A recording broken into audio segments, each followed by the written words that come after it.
Hello, this is the luckiest maths teacher in the world. Thank you so much for tuning into this video in which we look at rotations. So this is the second of our video sequence on transformations. The first transformation we learned about was translations. That's where you take a shape and you just move it left or right or up and down. You don't change the size and shape of the original shape, you're just changing where it's located. So rotations are another example of a transformation. Here we take a shape like this and we turn it.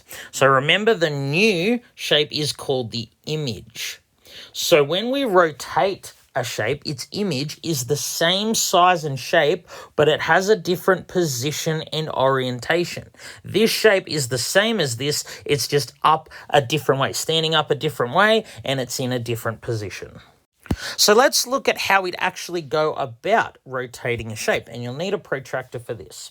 So what we need is an angle. This tells us how far to rotate or turn the shape, and a center of rotation, which is a fixed point that doesn't move. So what we're going to do is take this shape here, this triangle, and rotate it 90 degrees. Now, unless it's otherwise stated, we rotate the shape anti-clockwise. So it's just a convention. If I say rotate 90 degrees, I really mean 90 degrees anti-clockwise. So think of a clock like this. You know a clock normally goes this way, so that's clockwise. Anti-clockwise is the opposite direction. Anti-clockwise goes the opposite way to a clock. So anti-clockwise is what we use unless otherwise stated.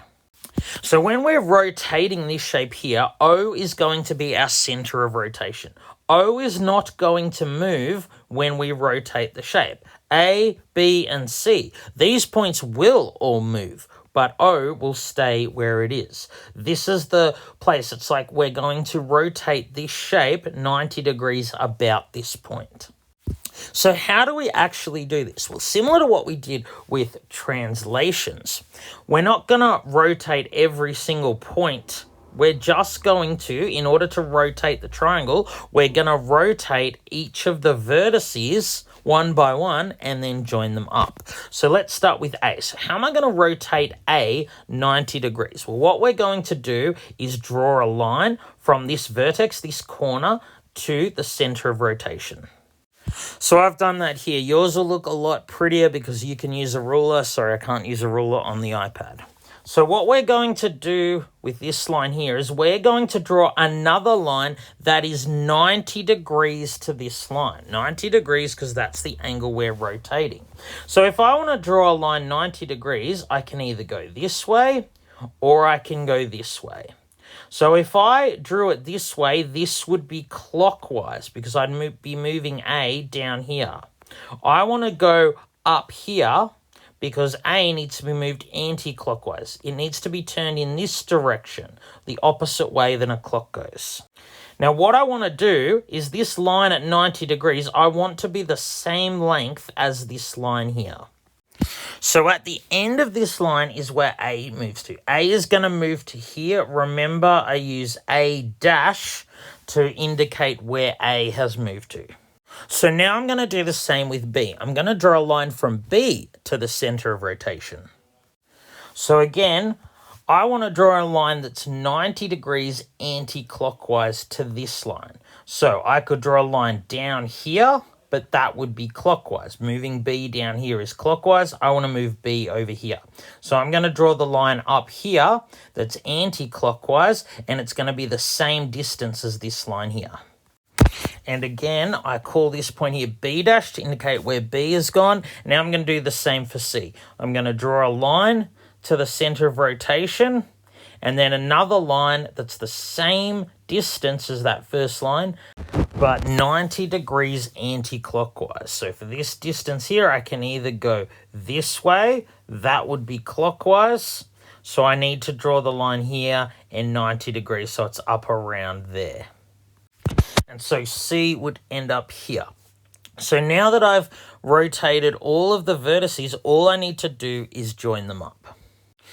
And here I have my triangle. This is the rotation of the triangle in red. It gets a bit messy, and sorry, I can't do it exactly accurately. Can't use a protractor and a ruler on the iPad screen, but you'll be able to make it look a lot better. So this shape, when you rotate it 90 degrees anti-clockwise, you get this shape here. These two triangles, same size, same shape, they've just got a different position and orientation. All right, let's now move on to rotational symmetry. So let's look at this idea of rotational symmetry. It's all about if we take a shape like this or this and we rotate it through a full 360-degree turn, how many times will the rotated shape have the same size, same orientation, be identical to the original?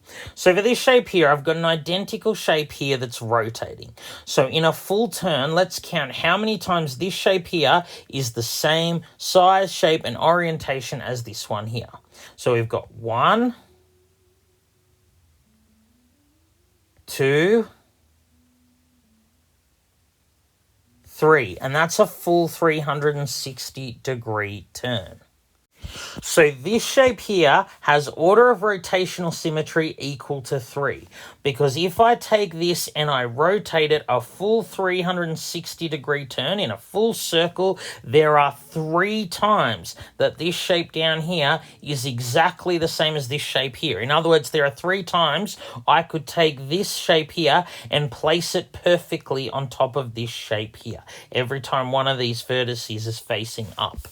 But if we look over here, so the difference between these triangles, this one has 3 equal sides, this one has 2 equal sides. So this is equilateral, this is isosceles.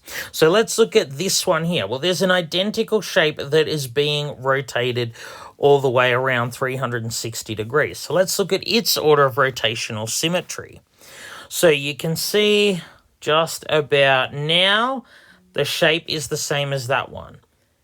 And it's not the same. This shape down here is not the same as this one here. It's not identical until this vertex here has gone the full way around. It takes a full 360-degree turn for this shape at the bottom to be identical to the shape at the top.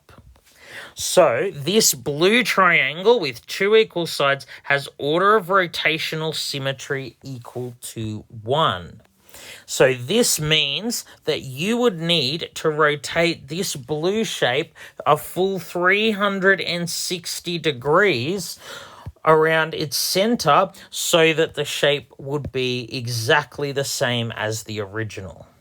Whereas for this red shape here, you only need to rotate it 360 divided by 3, 120 degrees about its center for it to be identical to the original shape. So every time you rotate this shape 120 degrees, it will be identical to the original. It will fit perfectly on top of the original. But for this one here, you can't rotate it any less than 360 degrees and make it identical to the original. If I rotate it around its center, you need to rotate a full 360 degrees. This one needs to go a full 360 degrees before it's identical to this. This one needs to go a full 360 degrees so you could place this one perfectly on top of that one.